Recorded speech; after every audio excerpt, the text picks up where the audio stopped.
Kilala si Ellen Adarna bilang isa sa pinaka-controversial at pinaka-sexing actress sa showbiz. Pero bukod sa kanyang career, madalas din siyang mapag-usapan dahil sa kanyang mga naging relasyon at mga na-link sa kanya. Sa video na ito, ililista natin ang 9 na naging karelasyon o na-link kay Ellen Adarna, kasama ang controversial na issue kay Senator Bong Revilla. Pero bago tayo magsimula, huwag kalimutang mag-subscribe at i-on ang notification bell para lagi kang updated sa mga bagong kaalaman. Number 9. Baste Duterte. Naging usap-usapan noon na may espesyal umanong relasyon sila ni Ellen Adarna. Si Baste, na anak ng dating Pangulong Rodrigo Duterte, ay kilala sa kanyang pagiging private ngunit madalas ding malink sa iba't ibang personalidad sa showbiz. Nang lumabas ang balitang ito, marami ang napaka-curious kung totoo nga bang may namamagitan sa kanila ni Ellen, lalo na't parehong adventurous at outgoing ang kanilang personalidad. Gayunpaman, hindi kailanman nagkaroon ng malinaw na kumpirmasyon mula sa alinman sa kanila. Wala ring ebidensya o matinding patunay na nagsasabing naging magkasintahan nga sila. Dahil dito, nanatili itong isang maingay na chismis na mabilis ring nawala.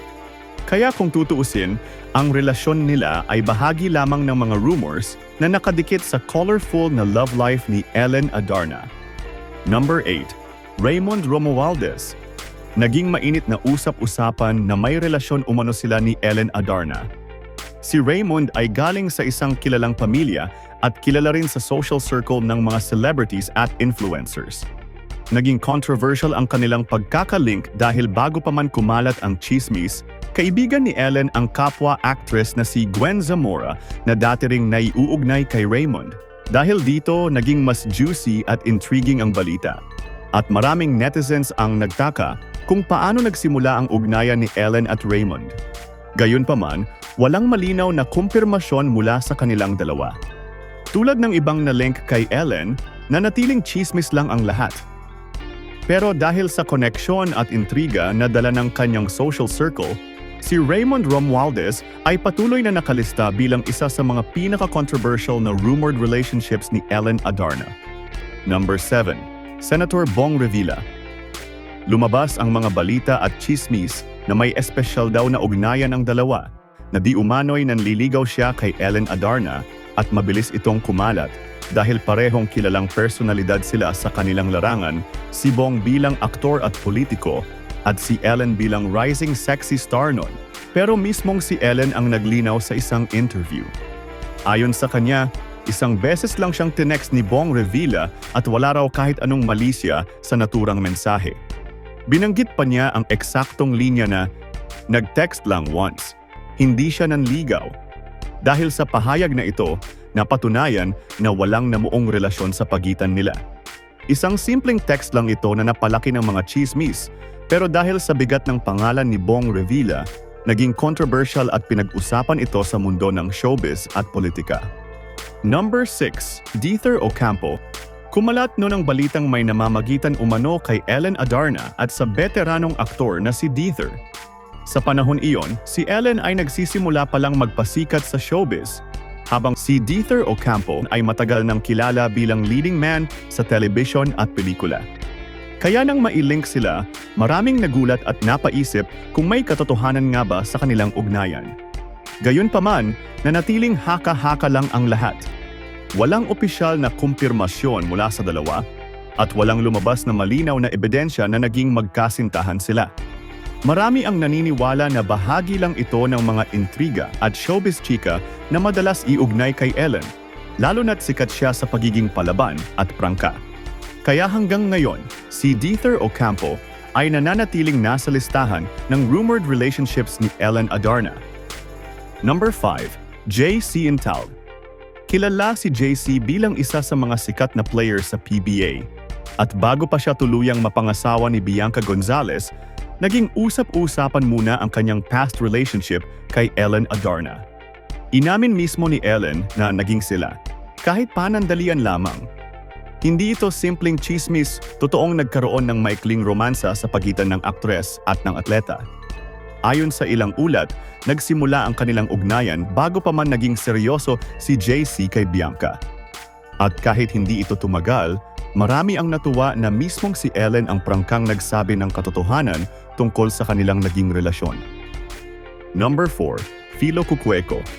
Kung pag-uusapan ang mga unang seryosong relasyon ni Ellen Adarna, hindi pwedeng hindi mabanggit si Philo. Sila ay naging magkasintahan mula 2010 hanggang 2013, panahon na nagsisimula pa lang si Ellen sa showbiz at unti-unti nang nakikilala bilang sexy star na palaban at outspoken. Ayon sa ilang malalapit na kaibigan, si Philo ay hindi taga-showbiz, pero malapit siya sa social circle ng mga kilalang personalidad. Ang kanilang relasyon ay tumagal ng ilang taon, na maituturing na isa sa pinaka-stable na love life ni Ellen bago pa siya makilala bilang isang controversial na actress.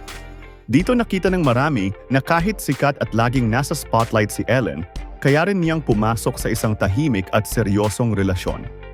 At kahit hindi sila nagkatuluyan, si Philo Cucueco ay nanatiling bahagi ng love history ni Ellen bilang isa sa mga taong totoong nagkaroon ng puwang sa kanyang puso.